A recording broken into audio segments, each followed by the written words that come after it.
Gálatas 4:4 dice: pero cuando vino el cumplimiento del tiempo, Dios envió a su Hijo, nacido de mujer y nacido bajo la ley.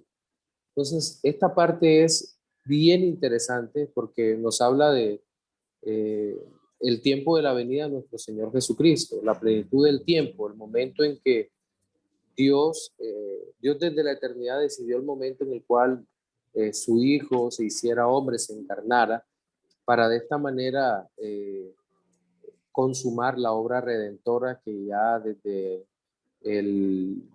antes de los tiempos el Señor había determinado que fuese así. Entonces, aquí vemos toda la sabiduría de Dios, pero también su soberanía. Por favor, vamos a cerrar todos los micrófonos.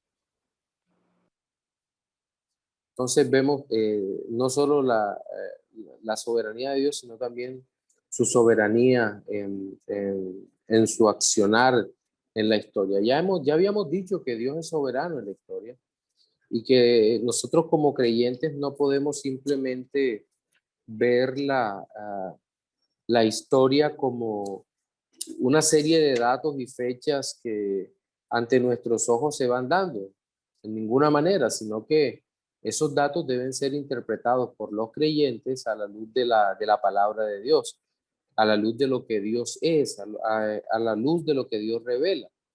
Pues si bien es cierto que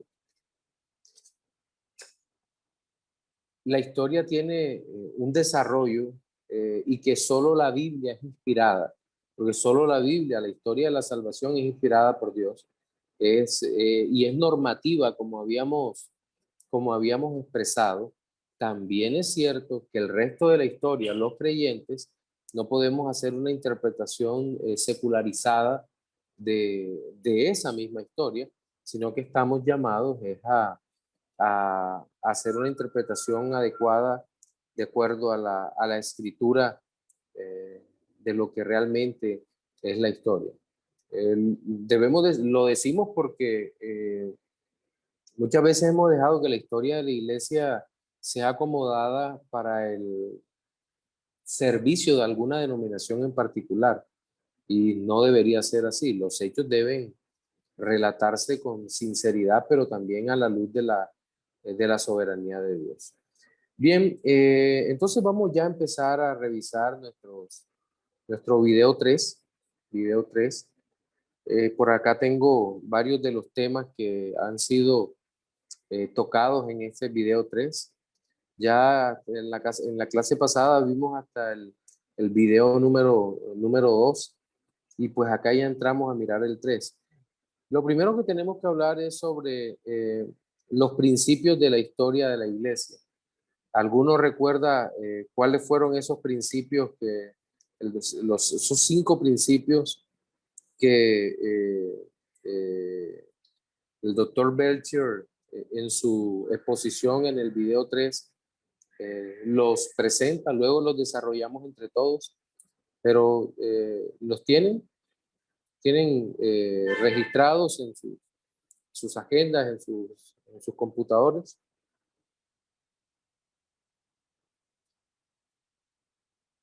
Nice. Yoshi,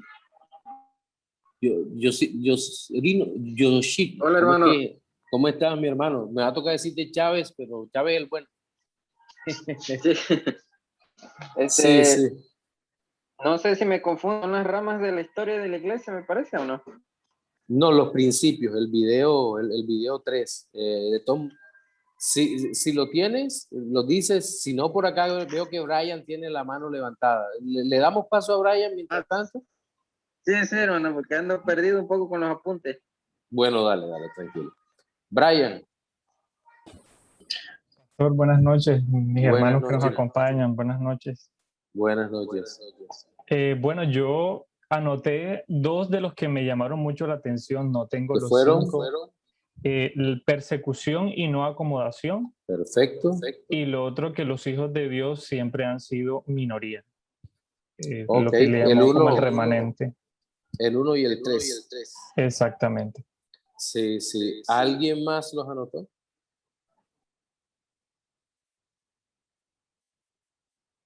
José, Buenas noches, pastor. buenas Sí, yo los noches. anoté. José, prende la cámara, mi hermanito. Ya va. Ahí estoy.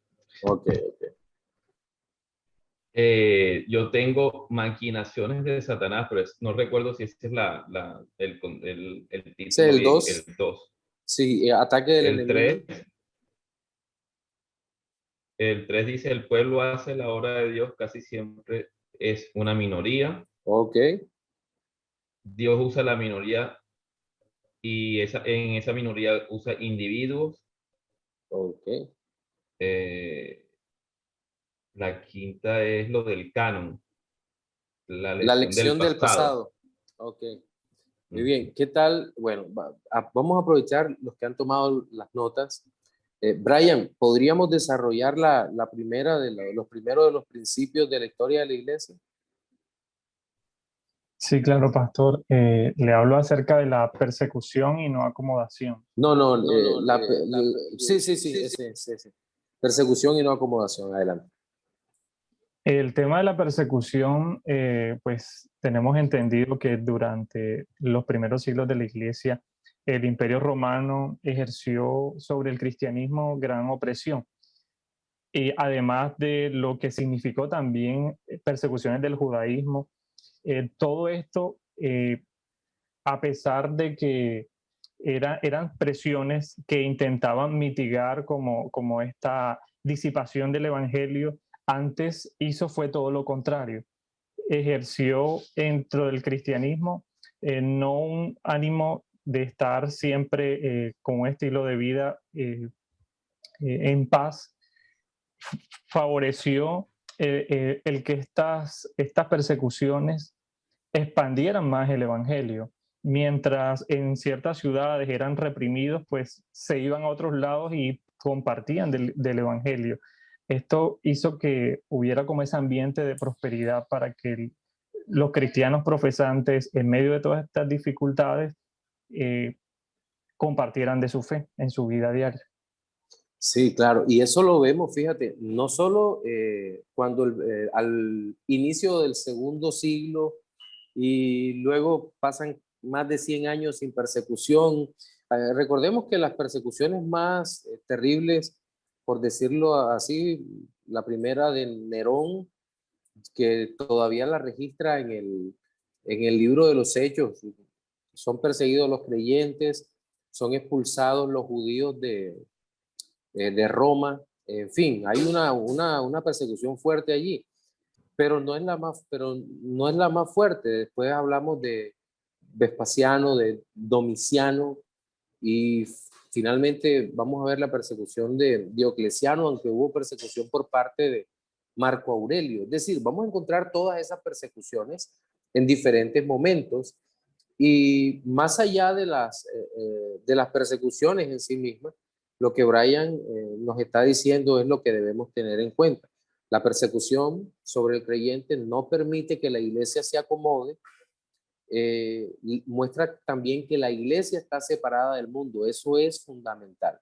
La iglesia que no es perseguida de alguna manera, hoy estamos viviendo una persecución ideológica, es que ustedes son fanáticos, ustedes no son tolerantes, en fin, pero en ese momento no solo era ideológica, sino también era una persecución física verdadera, en donde no sé si alguno ha leído los textos de Justo González, en donde dice que durante muchos años, del segundo siglo y tercer siglo, a los creyentes muchas veces no se perseguía, pero había una ley que decía no se persiguen, pero si alguno lo acusan al cristiano, castíguenlo. Era una ley absurda, pero era una ley del imperio. No persigan a los cristianos, pero si alguno lo acusa, castíguenlo. ¿Por qué? Ellos decían por obstinación y cosas semejantes. Es decir, siempre había un ambiente de tensión entre la iglesia y el mundo, igual que la hay ahora. Y la persecución permite que la iglesia no se acomode, no se afiance en este mundo. Y nosotros lo podemos ver que a pesar de que la iglesia proporcionó los valores sobre los cuales se construye la ética de Occidente, nosotros tenemos que ser claros que hoy en día esos valores se quieren destruir porque no se tolera a la iglesia. Ok, muchísimas gracias, Brian. Bueno, José, hablemos del ataque del enemigo contra la iglesia, José. Tú que también tuviste cuidado de tomar las notas. Bueno, Pastor, ahí yo lo que tomé así de resumen era que él enfatizaba bastante de que las maquinaciones siempre venían como una falsificación. Sí. Que Satanás usa obviamente movimientos humanos y también él mismo, y que el objetivo que ha puesto más que todo por eso las líneas humanistas, progresistas, ha sido la Sí. falsificación por donde se ha metido. Y que tendría, o sea, y él también nos enfatiza radicalmente que lo de la unidad, creo que también habla de la unidad un poco ahí, de la falsificación, y habla de que no podremos generar hermandad todos, sino que hay dos tipos de hermandad: los que son pecadores, hijos de Satanás, y los santos, hijos de Dios. Ok, Así. sí, aquí hay puntos bien interesantes que lo vemos a lo largo de toda la historia de la iglesia.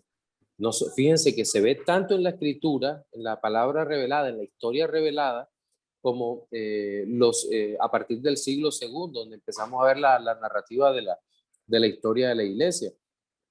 Ya habíamos hablado en el libro de los Hechos de antinomianos, legalistas judaizantes, un gnosticismo incipiente, y podríamos mencionar que posteriormente de eso que hubo, arrianismo, sabelianismo, adopcionismo monarquiano, nestorianismo y cualquier cantidad de herejías que a lo largo de la historia se seguirían repitiendo con otros nombres, como falsificaciones de la fe, porque todo el mundo no, digamos que en el contexto en que estaban, todos decían, sí, creemos en Cristo, pero Cristo, por ejemplo, el Cristo de los gnósticos, como lo denuncia el apóstol Juan en su primera carta, no es el Cristo de la Biblia, porque ellos no creían que Cristo había venido en carne.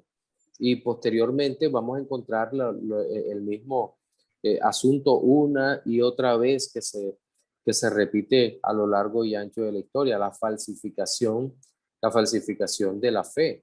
Y esa falsificación durante ya la institución del catolicismo romano, con Gregorio I, digamos que es el gran gestor de ese, a mi modo de ver, pues, de ese movimiento y de esa secta católica, ya la constitución de un catolicismo marcado. Ahí nosotros vemos que elementos de la mitología y de la creencia popular, como las reliquias que ya existían, el, el tomar los huesos, supuestos huesos de los apóstoles, la carabela de Juan el Bautista, el cáliz que usó el Señor, todo eso, empiezan a ser metidos dentro de la iglesia y se forma una gran superstición a lo largo de todo esto con una falsificación de la fe. También las ideas humanistas que no han dejado de verse en la historia una y otra vez. Es decir, la idea humanista es toda aquella que es antropocéntrica, gira alrededor del hombre, no está Dios en el centro de todo esto, y es lo que busca el enemigo, separar el pensamiento del hombre, el alma del hombre, de la dependencia de Dios, de la suficiencia del Señor. Bien, ¿alguien puede hablar sobre las personas que hacen la obra de Dios? Por lo general son una minoría.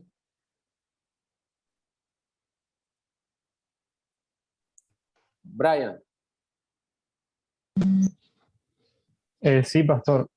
En el, el maestro hace hincapié en que durante toda la historia de la salvación, el Señor se ha provisto para sí siempre una minoría, en sus intervenciones, de tal manera que Él siempre sea el quien al final de todo reciba la gloria. Lo vemos en el caso de Gedeón, en la misma elección del pueblo judío también, y en algunas otras hazañas que el Señor insiste en que siempre va a usar un remanente pequeño, una pequeña porción para glorificarse él mismo, pero también haciendo la salvedad que dentro de esta minoría también utiliza personas de manera particular. Así es. Vemos el caso de profetas representativos. Para el caso de Israel, por ejemplo, tenemos a Moisés y todos los hechos que a través de él, luego de la esclavitud y al final hasta llegar a la tierra de Canaán, aunque él no haya entrado, con el mismo Gedeón, que también fue el jefe de esa incursión que realizaron. Y así el Señor siempre se provee para sí una pequeña minoría con la cual se glorifica, dando a entender al final que no somos nosotros, sino es, al fin de cuentas, Él en todo y por todo. Sí, ahora yo estaba pensando sobre este punto, que en la historia ocurre exactamente lo mismo. Por ejemplo, a veces nosotros hablamos de los padres de la iglesia. Los primeros, Ignacio, Ireneo, Policarpo, Justino y tantos otros, y nosotros pensamos que de pronto ellos estaban congregados, unidos en una misma iglesia, y cuando vamos a darnos cuenta, uno estaba en León, otro estaba en Antioquía, otro estaba en Roma, otro estaba en otro lugar, y cada uno haciendo la obra del Señor en solitario. Y lo que llama la atención es que si bien Dios proporciona algún tipo de acompañamiento a su pueblo, hay muchas ocasiones en que a los hombres de Dios les toca solos. Les toca solos, sí, Dios los está sosteniendo, pero a lo largo de la historia vemos que Dios hace que estos hombres les toque solos. El caso de Wycliffe, el caso de John Knox, John Hus, Girolamo Savonarola, Martín Lutero, sí, que después Dios envía, para que muestren que toda la gloria es de Él, Dios envía hombres posteriormente que continúen la obra. Pero por lo general Dios empieza estos grandes avivamientos con un hombre, con una sola persona. Y como bien expresaba Brian ahora, que el doctor Delar es cuidadoso en mostrar de que toda la gloria es de Dios. No sé si es en ese video donde él hace una pregunta interesantísima y él dice, ¿por qué Dios escogió a Israel? No sé si ustedes lo vieron. Y que los estudiantes empiezan a dar respuestas. Y al parecer la respuesta que es impresionante es la que está en los libros proféticos, porque Israel era un pueblo pequeño, no significativo. Para Israel era imposible liberarse de Egipto haciendo uso de su propia fuerza. Era imposible para ellos. Y así nosotros vemos cómo el pueblo de Israel es bendecido, pero por el Señor. No era el pueblo más sabio, porque si, como decían, si hubiese buscado sabiduría, había pueblos más sabios, más avanzados culturalmente, mejores estructurados, pero Dios lo escoge porque los amó. Eso creo que lo vemos más adelante. Si alguien puede hablar sobre Dios trataba con minorías, bueno, usando hombres individuales. Este era el cuarto punto que ya prácticamente lo resumí, tomando el que las personas hacen la obra de Dios, pero el cuarto punto es Dios trabaja con minorías y usando hombres individuales. ¿Alguien más tendría algo que aportar allí? ¿Alguien dándole espacio a... Buenas noches, pastor. ¿Cómo están mis hermanos? Bendiciones. Oscar, mi hermano Oscar Garzón, ¿cómo estás? Un abrazo. Bien, bien, mi hermano, participando por primera vez porque da la casualidad que, bueno, hoy estoy aquí también con la iglesia, acompañando en evangelismo. Y pues siempre he Ok. tenido pues, he querido participar, pero se nos cruza pues, con las actividades de acá. Sí, menos mal que todo esto está grabado, Oscar, y puedes hacer uso de los videos Sí, para que te señor. pongas al día y finalices Sí, la señor. asignatura. No, no vayas a perder nada. ¿Puedes prender la Sí. cámara, mi hermano, por favor? Sí, claro que sí, pastor. Claro que sí, mi hermano. Y te escuchamos tu aporte. Listo, pastor. Lo que pasa es que dejé mis apuntes en la casa porque estoy con el pastor Miguel acá apoyándolo, pero aquí Ok. me colé para estar aquí un rato con ustedes. En cuanto a Ajá. lo que pude escuchar en el video, pastor, que Dios trata con las minorías, es para no darle el crédito al hombre, sino para que el hombre sepa de que el poder viene de parte de Dios, de que Él es el que sacó al pueblo de Egipto y que no se dé crédito, no se den crédito a sí mismo. En el caso de Gedeón, cuando Gedeón, una persona que era insignificante, y muestra a Dios su poder cuando apoya a este hombre, y así también con otros casos de personajes bíblicos en estos ejemplos. Y por lo que más o menos me acuerdo es que es lo que Dios hace para que cuando Él saca al pueblo pequeño de Israel de Egipto, es para mostrarle que por sus propias fuerzas ellos no pueden hacerlo Sí. y mostrar su poderío. Ahora, Dios demanda algo de esos líderes. ¿Qué es lo que Dios demanda, Oscar, y los demás que han participado? ¿Qué exige Dios de estos liderazgos, de estos líderes? Bueno, que cuando el hombre está en obediencia, acata obediencia, todo el pueblo y los demás son beneficiados por esa misma obediencia. Ok, Dios pide fidelidad, fidelidad a Él. Sí. El siguiente punto es la lección del pasado en la escritura y en la historia consecuente. ¿Alguien puede tomar ese tema?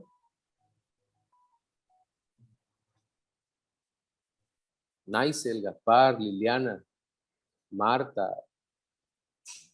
Pastor, yo pensé que hoy iban a tratar el video número 4 y 5. Y esto me apunte eso. Ya vamos ahorita Sí. para allá, Gaspar. Por eso ya, como yo entré tarde el seminario, pues Sí. no he visto esos videos 1 y 2 y 3. Ok. Pero bueno, ahí de lo que podemos aportar. Listo, ya tranquilo, ya vamos para allá. Sí. ¿Quién levantó? Ah, José. Dale, José. Pastor, a mí lo que me llamó por la atención, que se siente uno como una radiografía de lo que ha vivido en estos tiempos uno, es que él nos habla de que debemos tener una lección del pasado desde el antiguo y también la historia del Nuevo Testamento, pero más en el antiguo y lo que ha pasado en la historia, de ser cuidadoso de usar armas de Satanás para hacer las cosas de Dios. Esa Que él parte decía. me impactó muchísimo, José. Sí, Incluso la sí. frase que él dice que la iglesia no puede usar las armas del diablo para hacer la obra de Dios. El fin no justifica los medios. Y la otra es más bárbara. En Dios solamente hay un fin y solamente hay un medio. Y es indicado solo por Dios. Solo A por mí me Dios. dejó eso. Sí, imagínate eso. Creo que el ejemplo más sencillo para todos nosotros que estamos acá es el evangelismo. El evangelismo. Porque Sí. ¿cómo muchas veces queremos hacer el evangelismo? ¿Cuál es el propósito del evangelismo en la iglesia actual? Lo hemos dicho muchas veces, ¿no? El crecimiento. No, los mártires y los hombres de Dios del primero y segundo siglo no estaban interesados en esto, sino en predicar el evangelio para la salvación del alma, entendiendo la inminencia del regreso de Cristo. Ellos lo vivían como si el Señor fuese a regresar ya. Y nosotros que estamos más próximos a su venida, aunque sean 1000 años, no sabemos, o sea hoy o mañana, lo que sí estamos completamente seguros es que la obra de Dios debe ser hecha con las herramientas de Dios. Esto es importante. La forma de evangelizar, la forma de que la iglesia se administra, la forma en que la iglesia se maneja, se gobierna, todo esto debe ser a través de lo que Dios enseña. Totalmente bíblico. La lucha es por hacer por hacer la voluntad de Dios. Brian, ¿tú tenías algo? Una pregunta respecto a este tema del uso de herramientas incorrectas por parte de la iglesia durante los primeros siglos en donde hubo todo este tema de las herejías. ¿Es posible que estas personas que que llegaron a conclusiones erradas, conclusiones heréticas, pudieran estar usando herramientas de Satanás, herramientas incorrectas, bajo un fin loable o de acuerdo a las escrituras? De hecho, es lo que parece cuando Pablo dice que tienen celo, pero no conforme a ciencia, cuando habla de los judíos. Es decir, tal vez el fin era loable, entre comillas, pero perseguían a la iglesia del Señor. Y tantos otros que de pronto los legalistas, por ejemplo, querían una iglesia más santa, pero a través de la imposición de unas normas estrictas que únicamente estaban en la mente de ellos, por su trasfondo farisaico o de los saduceos, en fin. Era el pensamiento que ellos tenían en su mente. En ese sentido era realmente, realmente terrible lo que ellos hacían. Antes de darle la palabra a Oscar y luego a Gaspar y después a Naisel, aquí yo anoté algo al margen y es el peligro del pragmatismo. Todos sabemos lo que es el pragmatismo, ¿cierto? Es decir, hacer lo que funciona. Si eso funciona, sí, pragmatismo. Pragmático es una persona que hace lo que funciona. Sí, existe el pragmatismo político, el pragmatismo filosófico. Es como el estudiante que es mal estudiante, pero saca buenas notas. Y tú dices, ¿cómo puede ser? Sí, tiene muy buena memoria y estudia el mismo día del examen y saca buenas notas. Y cuando vas a ver la clase de profesional, que es un desastre, ¿qué pasamos? Tenemos un pésimo estudiante y un pésimo profesional. En fin, pero no hay nada en él o en ella, no absolutamente nada. Eso es pragmatismo. Igual la iglesia puede hacer cosas que funcionen, ¿no? La iglesia se llena, entonces, porque tenemos una buena banda, bueno, sigamos alimentando la banda para que ellos toquen y la iglesia se siga llenando. Con mensajes emotivos se llenan, no, eso al fin y al cabo termina siendo un desastre. En la historia de la iglesia nosotros vemos casos de ese tipo de pragmatismo, ¿cierto? Simón el Mago pensó que comprando o ofreciendo por el don del Espíritu Santo, iba a tener un poder para que su fama se elevara, pragmatismo. El pragmatismo casi siempre gira alrededor del hombre, nunca es para la gloria de Dios. Oscar y luego Gaspar y Naisel. Sí, pastor. Oye, Paul Wasser tiene un pensamiento acerca de este tema que dice que el hombre carnal o la iglesia carnales utilizan métodos carnales para llamar hombres carnales. Cualquier método que el hombre utilice para llamar al hombre fuera de los textos bíblicos, fuera del método tradicional que los apóstoles nos han enseñado, van a llamar a hombres carnales. Yo me acuerdo que en la iglesia donde yo estaba ¿cómo se llama? En La Guajira, uno de los métodos que nosotros utilizamos de evangelizar era para llamar la atención de los jóvenes, era el fútbol. Y pensábamos que con este gancho, prácticamente las obras de teatro y todo esto, las personas, los jóvenes iban a llegar, pero llegaban y se acercaban con un pensamiento totalmente diferente al evangelio. Ellos iban por el fútbol, iban por las obras de teatro, iban por lo que nosotros les estábamos mostrando, todo menos por el evangelio.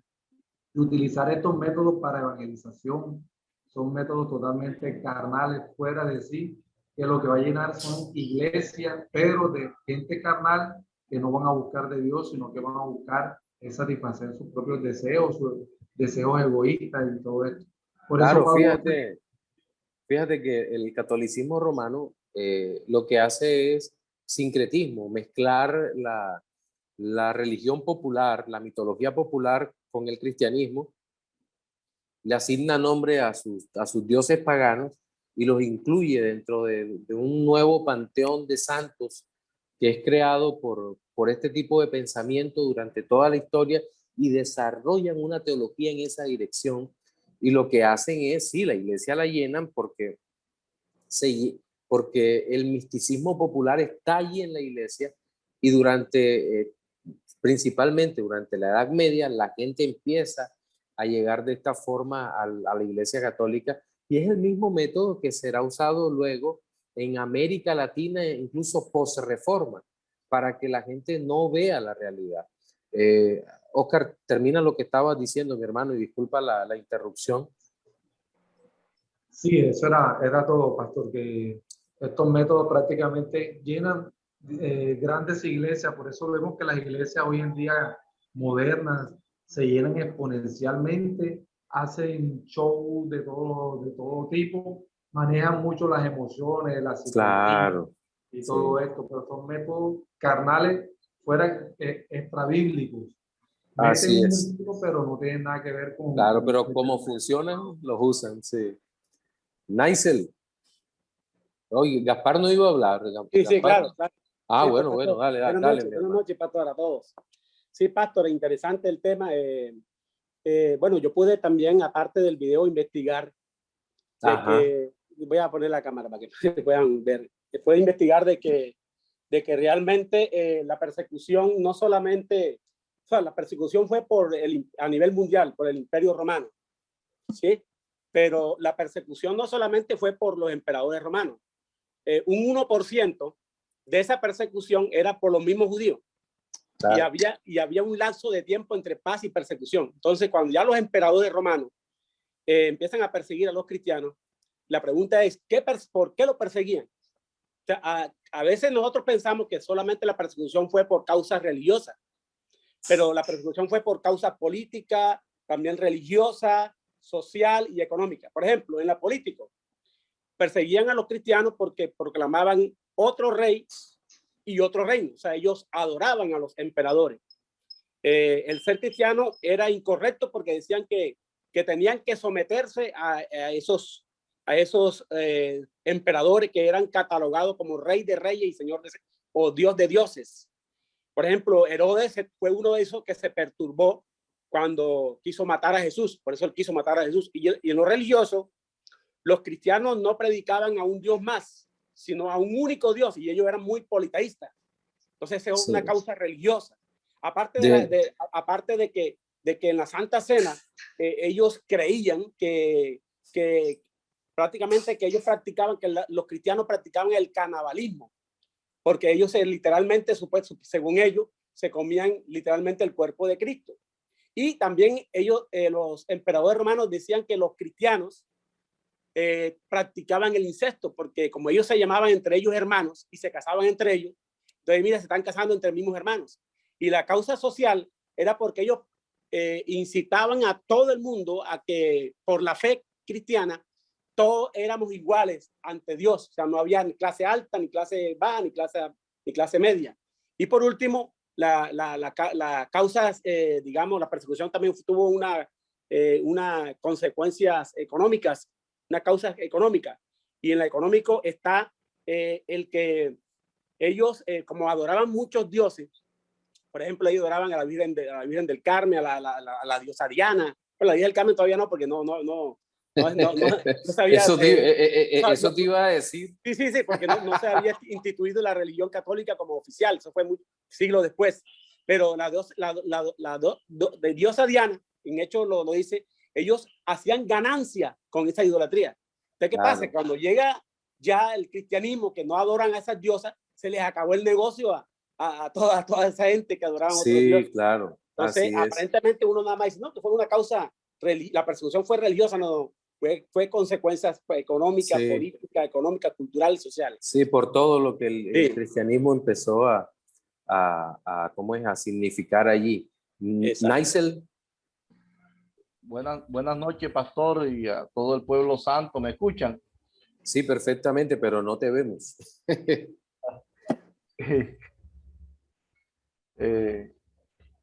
No sé si porque el internet no es como del muy bueno que digamos, entonces. Bueno, ya ahora sí te vemos, mi hermano. Ok, pastor.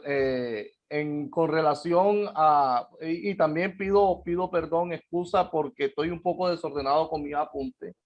Pero el pastor de la área empieza la enseñanza citando Gálatas 4:4, el que muy bien usted dio lectura, Efesios capítulo 1, versículo 10, Marcos capítulos 1, versículo 5, donde hacen referencia a la plenitud de los tiempos. Y él dice que es la plenitud de los tiempos, entonces donde Dios va a ser eminente en el mundo. Inmanente.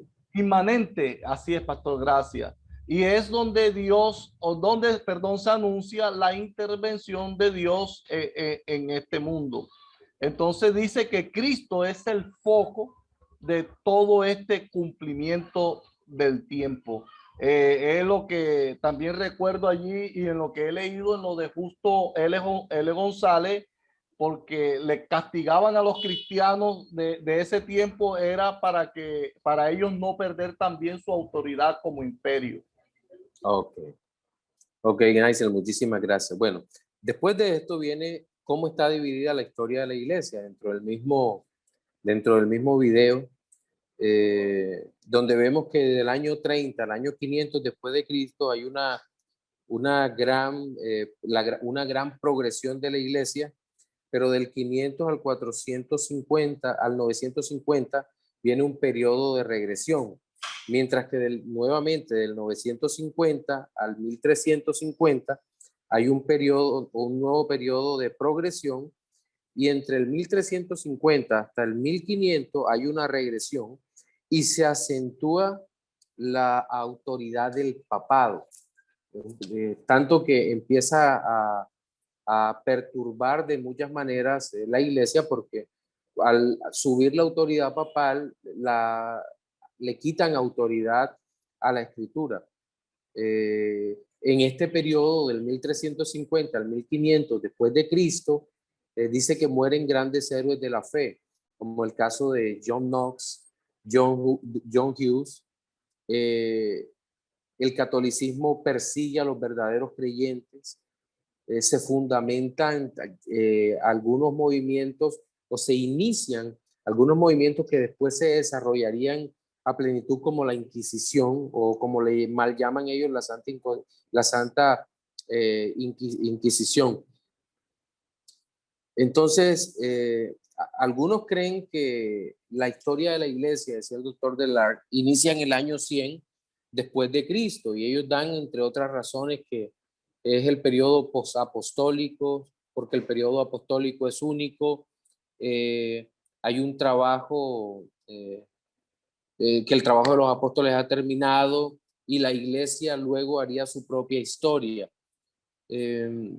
Pero nosotros, al igual que el doctor Delar, estamos convencidos de que la historia de la iglesia empieza o se fundamenta en Pentecostés, con el Señor descendiendo, el Espíritu Santo viniendo sobre la iglesia, y a partir de ahí se fundamenta o se sientan las bases para que toda la fe cristiana empiece a crecer a lo largo y ancho de todo el mundo. ¿Alguien tiene algo que decir en esta parte?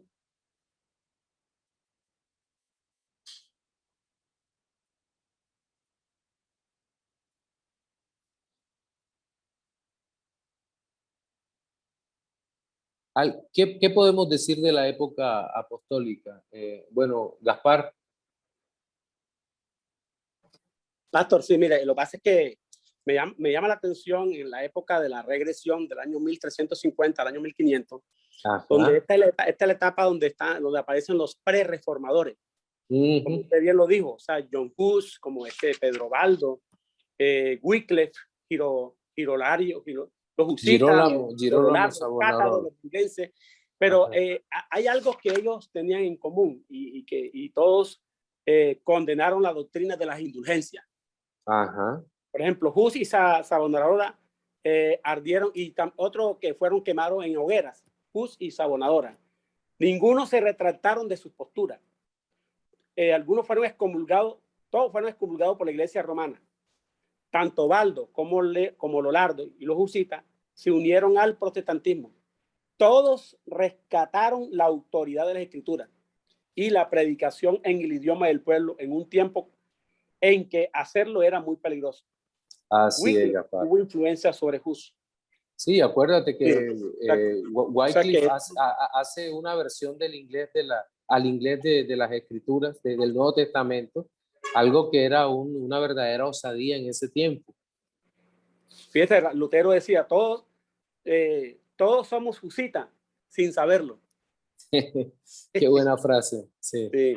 Y recuerda, al momento de la muerte de Juan Hus, dice, están matando un ganso. Hus significa en el idioma de él, en el idioma bohemio, significa ganso. Pero dice, pero vendrá un lucero al cual no podrán quemar.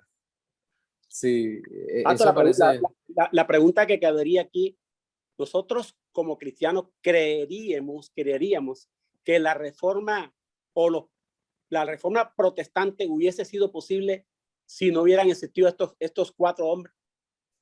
Claro, obviamente en la historia en la soberanía de Dios, creo que sí, cabería la pregunta, ¿verdad? Pero ellos aportaron tanto para Martín Lutero, ¿cierto? Martín Lutero sí, lo que pasa es que es una de esas preguntas, Gaspar, que uno es imposible responder, porque antiguamente cuando uno estaba en el carismatismo decía, si tú no te dejas usar, Dios usa a otro. Así que tienes que tomar la oportunidad. Así es.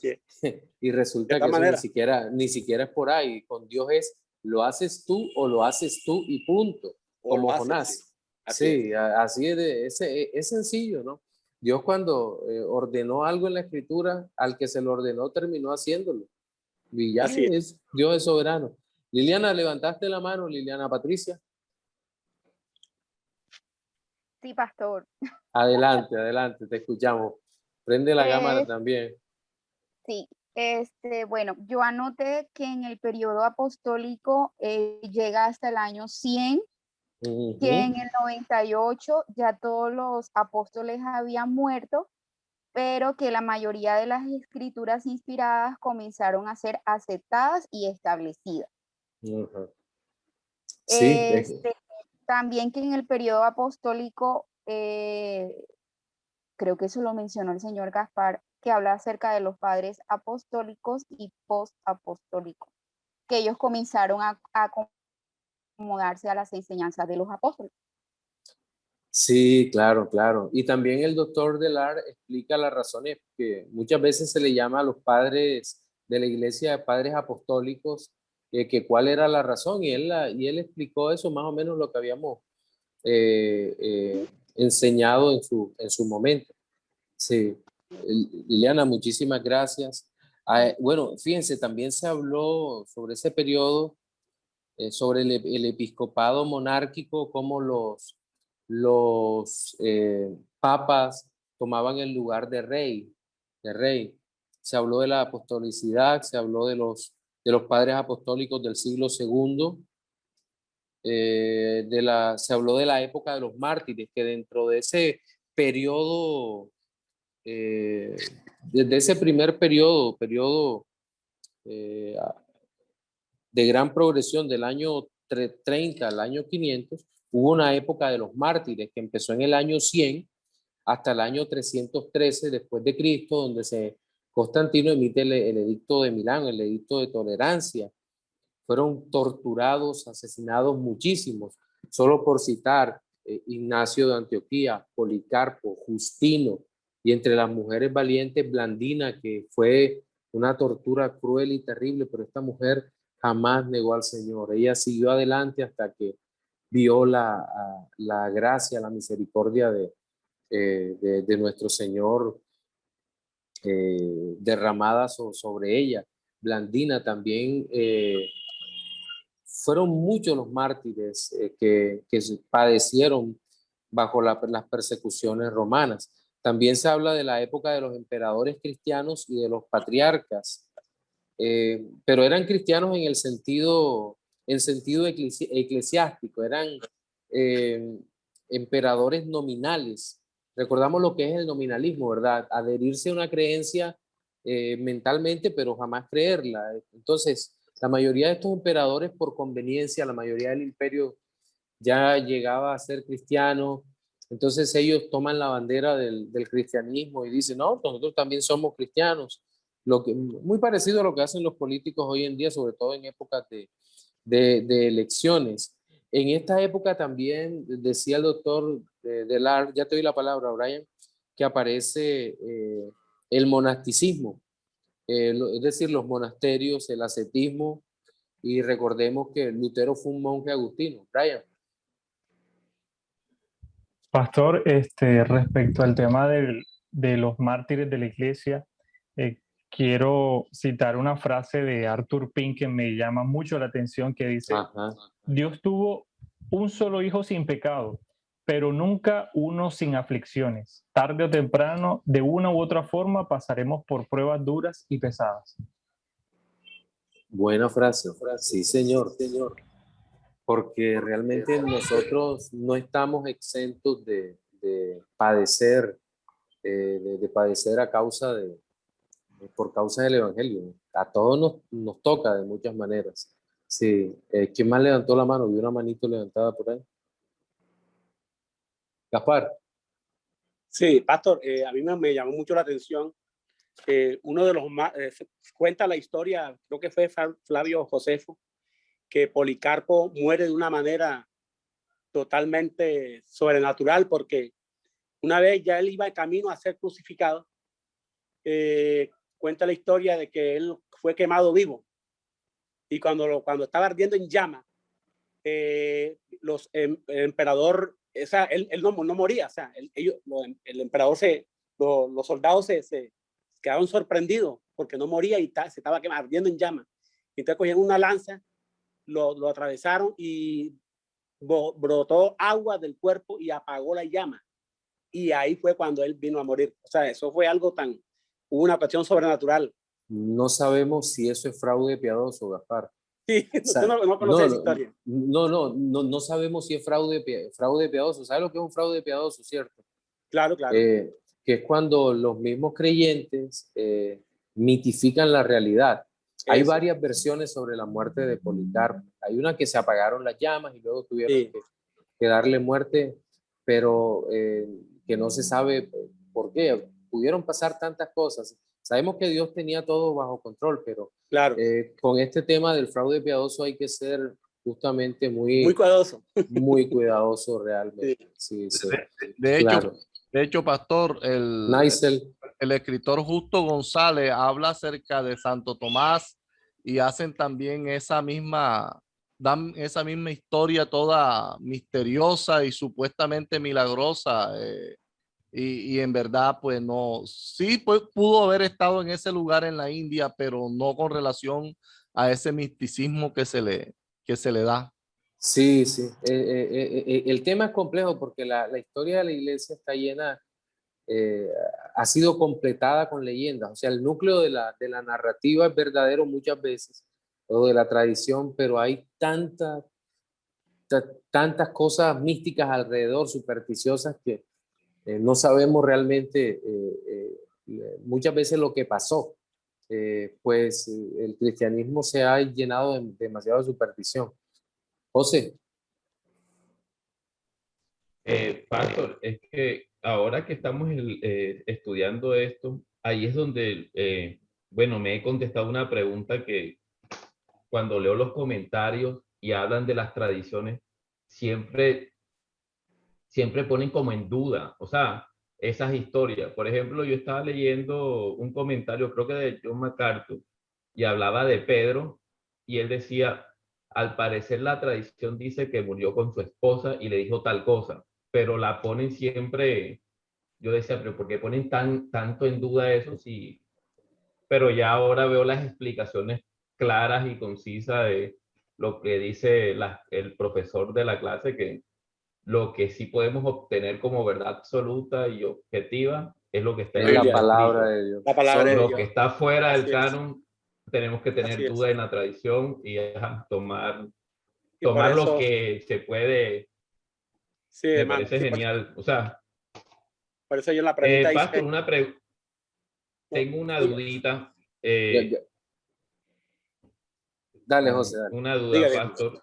yo estoy leyendo un libro que usted puso en la bibliografía, el de Gesell, Historia de la Iglesia Cristiana. ¿Dónde lo conseguiste primero? Primera interrogación. En Amazon. En O sea, Amazon. sí, lo traje de Amazon. Es este, ¿no? Sí, ese Ok, acá libro. lo sé. Ahí. Sí, ese libro. Me imagino que está costoso, ¿no? No sé, yo ahora le averiguo cómo está. Ok. Cualquier cosa me comenta y Ok. le digo. Lo que sí, ahí cuando definen la iglesia, la definen como todo creyente, o sea, toda persona que cree en el Señor Jesucristo como su Salvador. Ajá. Entonces, a mí me generó una duda. O sea, yo siempre he pensado que la iglesia inicia en el Nuevo Testamento, ¿no? O sea, en Sí. Pentecostés. Pero Abraham hace parte de la iglesia y todos los antiguos hacen parte de la iglesia. Esa es la Hacen parte postura. sin... Sí. Sí, pero no porque la iglesia haya empezado en aquel tiempo, sino porque fueron unidos con el Señor con la venida de Cristo, a pesar de que habían muerto hace muchísimo tiempo, como nosotros vemos en Hebreos. Digamos que ellos eran parte del reino de Israel o eran parte del pueblo de Israel. Y en ese momento nosotros podemos ver al pueblo de Israel como un tipo de lo que sería la verdadera iglesia del Señor. Y de muchas maneras los creyentes en Cristo son unidos a la iglesia, pero en ese momento de la historia no eran iglesia. Lo que pasa es que tal vez cuando la interpretación de los hechos se hace desde el federalismo de Westminster, o sea, desde la teología pactual presbiteriana o reformada, desde la teología pactual holandesa o algo así, nosotros nos damos cuenta de inmediato que hay un sesgo interpretativo. Como todos tenemos sesgos interpretativos por nuestra teología. Entonces ellos tienen eso, que ellos dicen, no, que la iglesia empezó en el antiguo pacto porque la palabra que se usa, porque esos creyentes no pueden estar por fuera del pacto, en fin. Pero nosotros decimos, Cristo el Señor dijo, edificaré mi iglesia. No dijo, he edificado mi iglesia. Y luego dice, este es el nuevo pacto. Y la iglesia se basa por completo en el nuevo pacto. Entonces, pero quedan insertados, ¿cierto? O sea, sí, claro, como en una sola. creyentes. Sí, en un solo pueblo. En realidad el texto yo no lo había leído, no había leído, pero sí me quedo con la duda porque ahora sé, con lo que he estado con ustedes, de que todo antes de Cristo también o sea, fueron salvos creyendo en Cristo. Entonces dije, pues, a mí me quedó retumbando fue cuando él define la iglesia como todo aquel creyente que cree en Cristo. Y yo dije, bueno, los antiguos también, entonces ahí ya me da una explicaón más. O sea, es igual como la salvación. Ellos creyeron en Cristo, pero Cristo hizo la redención después de. ¿Sí o qué? Sí, ellos serían injertados en la iglesia, pero después de. También, ya, igual, exacto. copiado. Sí. Sí. Gaspa, ¿tú tenías algo, Gaspa?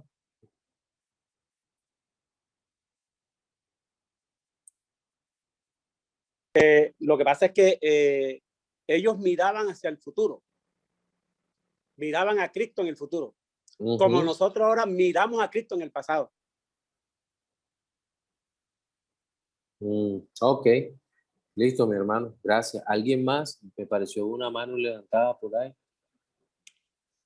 Pastor. Sí, Liliana. ¿Usted me podría hacer el favor de repetirme lo del nominalismo? ¿Cómo es? Nominalismo. Sí, un creyente nominal, bueno, no hay creyente nominal, una persona que, el nominalista en el sentido que nosotros lo entendemos, no del sentido filosófico, es una persona que por nombre se define como cristiano. Es decir, una persona que puede ir a la iglesia o por conveniencia se define como un cristiano, pero que realmente no cree en el cristianismo, no cree en Jesucristo como Señor. Los emperadores romanos que se hicieron, entre comillas, cristianos, fueron así. Ellos dijeron, no, no, nosotros somos cristianos, pero en realidad ellos no eran cristianos. Porque Constantino. estaban... Constantino, Gaspa, lo que pasa es que Constantino no es fácil de evaluar, o sea, emitir un veredicto, una sentencia sobre Constantino no es fácil. Yo sé que a Constantino le han dado duro por pagano, hereje, no sé qué cosa, pero cuando uno, es lo que no sabemos, Gaspa, es lo que no sabemos, es lo que a veces hay que guardar silencio. De hecho, tú puedes mirar varios historiadores y cada uno tiene una opinión distinta sobre Constantino. Entonces, ese punto es un tema a considerar. Controversial. Sí, bastante, bastante. Entonces, Liliana, no sé si te quedó claro. Sí, sí, entonces por eso es que el profesor dice allí que afirmaron ser cristianos, pero no exhibieron con sus vidas la fe cristiana. No exhibieron con su vida. Exactamente. Ellos, como te decía, pues, el ejemplo más sencillo son los políticos de hoy en día.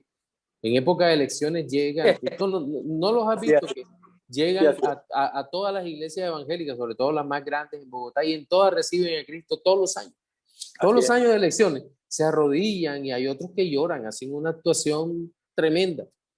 Y cuando tú vas a ver los frutos, siguen siendo muchos de ellos los mismos sinvergüenzas de siempre.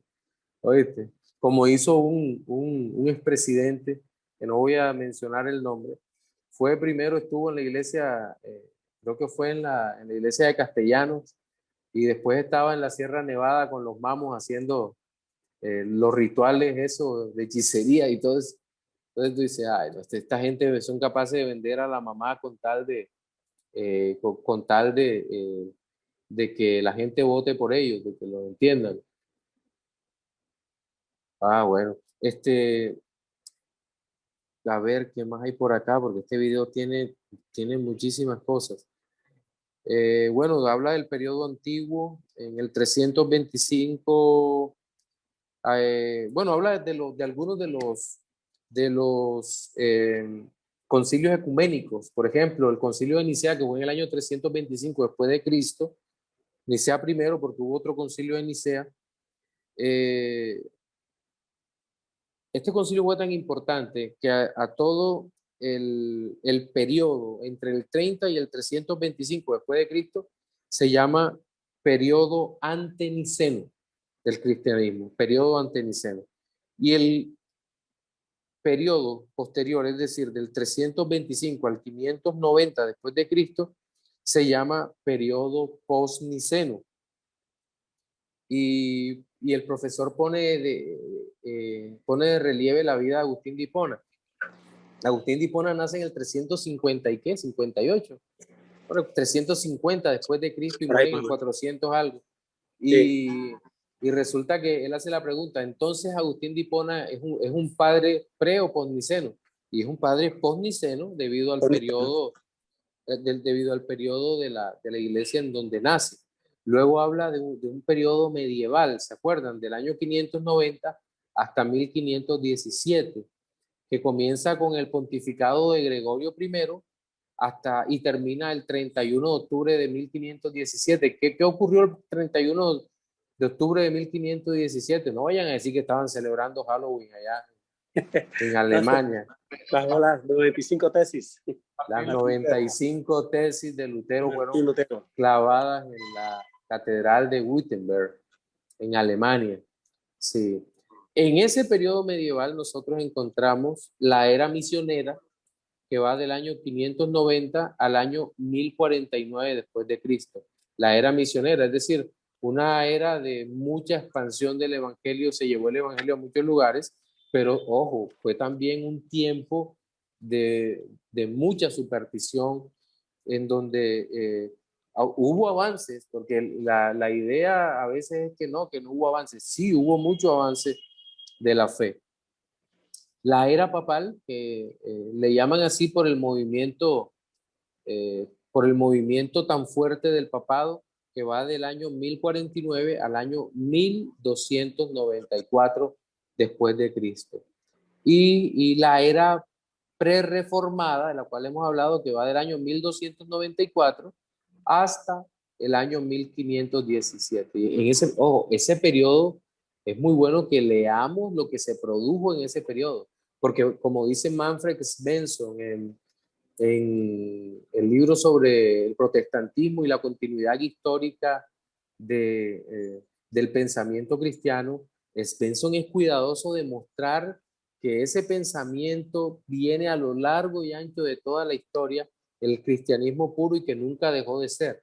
Las mentes cristianas siguieron escribiendo en el mismo orden de pensamiento que los apóstoles dejaron, solo que desde la visión popular o la perspectiva común de los seres humanos, tenían demasiada superstición en su mente y en su corazón. Entonces, con eso hay que tener cuidado con la forma como nosotros leemos.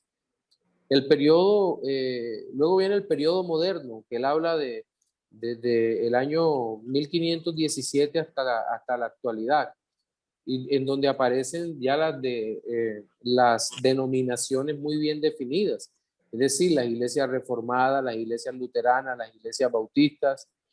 Y aquí vienen varios periodos, por ejemplo, el periodo de la Reforma y la Contrarreforma, que va de 1517 a 1648. Aquí ocurre también la Guerra de los 30 años. Luego aparece la era del racionalismo, que va de 1648 hasta el año 1789 después de Cristo. Y aquí lo que podemos ver es que el racionalismo empieza a socavar las bases del cristianismo bíblico. Ya en este periodo han aparecido hombres como Spinoza, Baruch Spinoza, y van a aparecer las ideas que posteriormente tendrían su culminación en el pensamiento de Slimaja, de Rich, de Rosenbaum, de Bauer, de Paul Tillich, de Van Rack y de toda esta línea de liberales que terminan afectando profundamente el cristianismo. Luego viene, ya le doy la palabra a Gaspar y a Brian, la era de las misiones. Viene un reavivamiento, bueno, del liberalismo teológico. Va hasta el año 1914, aparece el carismatismo. Aparece la alta crítica destructiva ya en todo su furor, es decir, las teorías de Graf, Wellhausen, las teorías de todos estos hombres que tanto daño le harían a la fe. Gaspar y luego Brian. Sí, Pastor, la pregunta es si la Iglesia Reformada está de acuerdo con lo que afirma la Iglesia Protestante, evangélica, pentecostal, que ellos asocian cada etapa de la Iglesia con las siete iglesias que aparecen en Apocalipsis. No. Por ejemplo, la Iglesia Apostólica la asocian con la Iglesia de Éfeso, donde ellos dejaron No. el primer amor, y así sucesivamente, la perseguida con Esmirna, Imperial, etcétera, etcétera. O sea, la Iglesia Reformada no está de acuerdo con esa clasificación. De hecho, Gasper, la escatología milenial no te deja que tú creas eso, en razón de que, si tú te das cuenta, las cartas a las 7 iglesias del Apocalipsis, que creo que es más fácil interpretarlo desde la escritura, claro, teniendo en mente que la manera correcta de interpretar el Apocalipsis es el método del paralelismo progresivo en la repetición de 7 veces de la historia que va creciendo hasta llegar a su final. Paralelismo progresivo es un método sincrónico de interpretación, pero que tiene todo el sentido. Si tú te das cuenta, en esa primera etapa del Apocalipsis, que va del capítulo 1 hasta el 3, nosotros observamos que está dentro del mismo periodo.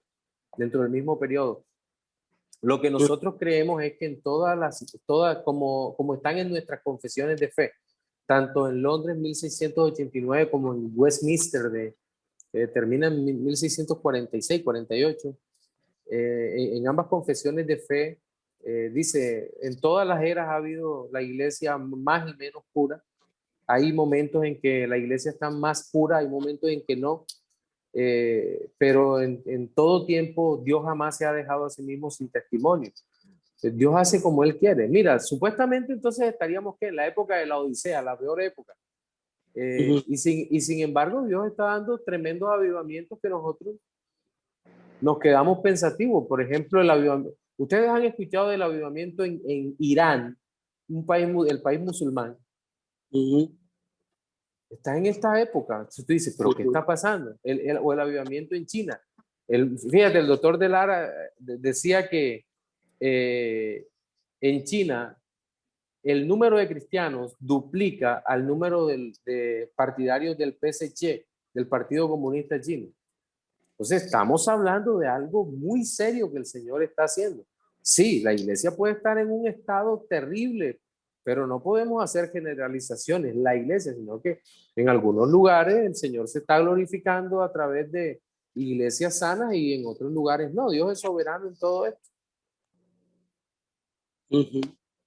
Sí. Pastor, Listo. perdone que entre así, Gracias. Para servirte, mi hermano. Perdone que entre así, pastor, pero creo que no se deben desligar reforma con protestantismo, ya que la reforma es la que inicia el protestantismo, la reforma protestante. Te escuchara mi director de doctorado y te ahorca. Sí, porque él dice, él dice que en 1517 nació el protestantismo, pero no la reforma. Mira lo que él dice, y porque él dice, con el hombre que inicia es un hombre que da un estartazo, un inicio a todo este avivamiento de la fe protestante. Pero las características de la reforma se definen muchísimo más adelante con la terminación de la obra de Calvino y cuando esta obra va pasando hacia los Países Bajos y luego llega a los Estados Unidos y luego la toman los puritanos y como que la afinan. Y cuando tú empiezas a estudiar eso, tú dices, de verdad que sí tiene sentido. Solo que nosotros como reformados, obviamente, como que celebramos el 31 de octubre de 1517 como el inicio de todo esto. O sea, es un tema muy bonito, pero que hay que estudiarlo con cuidado a la luz de los hechos, interpretar los hechos, lo que hemos estado hablando. así es, pastor. Brian. Pastor, el doctor de Lara hace, hablando de la época de la reforma entre 1294 y 1517, él afirma que hay una recuperación de la libertad personal, económica, religiosa, o sea, hay un vuelco en algunas cosas que se estaban realizando en el mundo por esa época. Y yo creo que también un suceso bastante importante que ya se da al final de esta época que él resalta es el tema del Renacimiento, Claro. que culmina en una supravaloración de la razón, socavando muchos temas del cristianismo. El tema de la recuperación de los textos griegos y eso ayuda a que se desarrollen muchas cosas buenas en la historia, pero además se exacerba esta necesidad de la razón como única respuesta de todo. Y al final de cuentas, pues termina desviándose un poco la importancia de lo que significó el cristianismo en todas las bases de la construcción de lo que en ese momento era una sociedad. Brian, es que imagínate algo, que el volverse a la cultura griega clásica da la impresión de que el único propósito que tiene todo esto es el conocimiento por sí mismo. Y al parecer eso es lo que nosotros vemos en el Renacimiento, el conocimiento por sí mismo, incluso la mejora de la vida del hombre como una base, como la base de toda la existencia, muy parecido a lo que en el modernismo encontramos. Ahí hay una similitud. Y en ambos casos vemos ese regreso a lo clásico. El cristianismo es mucho más que eso, porque el cristianismo apunta a la gloria de Dios, al reconocimiento de la gloria de Dios, a la vida del hombre para la gloria de Dios. Y en ese sentido hay un choque. De hecho, alguna vez dictando una conferencia sobre la reforma y el origen de las razones o lo que provocó la reforma, por qué se produce la reforma, yo tocaba un tema parecido. Decía, hombre, cuidado, que el propósito de la fe reformada, el propósito es glorificar a Dios por lo que Dios es, por lo que Dios hace, y en consecuencia eso dignifica al hombre. Encuentra la dignidad del hombre justamente en la imagen de Dios. El hombre es digno porque tiene la imagen de Dios, no por otra cosa. Mientras que el Renacimiento vuelve a la base griega, creo que era Protágoras el que decía que el hombre era la medida de todas las cosas. Entonces, ahí es donde nosotros debemos tener mucho cuidado con esto. Mis hermanos, mañana vemos el video 4, que es muy corto, y espero que iniciemos enseguida el 5 para ver si el sábado podemos mirar más. Miren plan de curso. Recuerden, hemos hablado de persecuciones. Ustedes pueden mirar la fecha. Hemos hablado de padres de la iglesia. Hemos hablado de mártires de la iglesia. Hemos avanzado en todos esos temas, pero recuerden que para conocer mejor todo esto necesitamos leer el libro de Justo González, toda la bibliografía que hemos dado. Si pueden bajarla, bájenla. Si pueden comprar los libros, cómprenlos para su biblioteca personal. No olviden el tema del ensayo y demás.